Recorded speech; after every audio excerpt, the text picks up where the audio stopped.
Welcome, this is HR That Works President Don Phin, and in rapid fire fashion in just a few minutes I'm going to give you 7 ways that you can use HR to grow the bottom line, and of course all the strategies and tools to employ all these 7 strategies are on HR That Works. So number 1 is hiring people you can trust. It's the tipping point in the entire employment relationship, and you want to make sure you do proper skill testing, proper character assessments, background checks, interviewing, and pre-hire physicals. Those are the 5 steps to hiring somebody that you can trust. Now the second thing is, once you've got somebody you can trust, is you want to make them highly productive. We have got tons of webinars and other tools on HR That Works to make people productive, but a large part of my approach about that is to have a 90-day game plan for the division or the department that these folks are in. The manager should let people know what their 90-day game plan is, and then have that employee at least do a 30-day game plan and a weekly game plan. That's what I do with my workforce. It works very, very well. The third thing is you want to keep people. So the retention of employees is very important.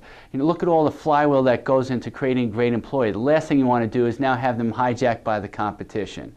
So just a couple of things. Number 1, pay attention to your breadwinners. Unfortunately, we spend 80% of our energy dealing with the 20% of people who don't perform, where we should do just the opposite. You know, so those breadwinners, really focus on giving them some direct attention. Second thing is, as I talk about in the HR That Works program, not one size doesn't fit all in this area. So people who are entry-level employees are more concerned about what getting paid today. As you go up Maslow's hierarchy of needs, things like the culture of the workplace, their ego gratification, their self-actualization, those things make a difference as well. The point is, when you're trying to retain somebody, you do so in relationship to what their needs are. Now, those are the big 3. Hiring great people, getting them very productive, and keeping them. What comes next is, now that we've got these kind of people, we want them to play like a team. So you'll see that I've done a video on a very powerful video on how to build team fabric very quickly. If you'd like to see that video, click on the link at the bottom of this landing page, and you'll be able to go over to that video. And there's also a report on HR That Works. If you want me to send it to you, just simply email me. The contact information is all over, on 10 ways to build a powerful team. So that's number 4. Number 5 is, now we want to make these people superstars. That you don't happen without training. So in HR That Works, we have more than 70 hours of training.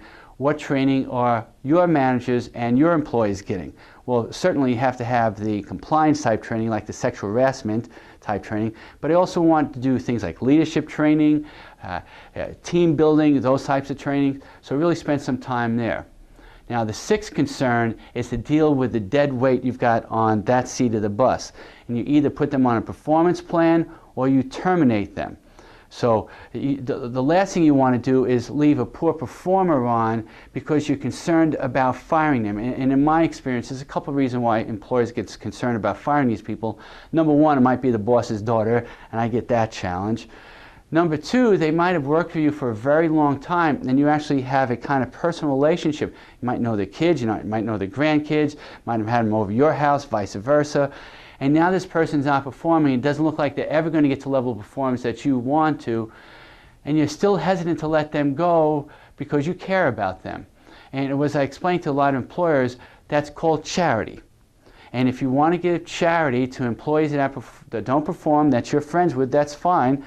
Realize that's what you're doing. I tend to want to give charity to churches, environmental groups, children's organizations, but if you want to give charity to somebody who's not performing because you're friends with them, that's fine. Just recognize that's what it is. So the question here is a very simple one. If they quit on their own accord today, would you be relieved or upset? And if you know what that answer is, my only question to you is, why are they still there? Now the last thing that we want to do is make sure we don't get sued. You know, employment practices claims are what we call severity claims. In risk management, there's a frequency claim and a severity claim. Hopefully you don't get sued with employment practices claims on a frequent basis, but when you do, the average verdict of these claims currently is exceeding $250,000. And if you're crazy enough not to have the insurance for that, there's no way to amortize or mitigate against that loss. It hits the bottom line right away. How could any of your businesses handle that type of claim right now? So those are 7 things that I would consider doing right now to improve your HR practices. And of course, if you click on the links below, you'll see a great HR program to help you actually do those 7 things.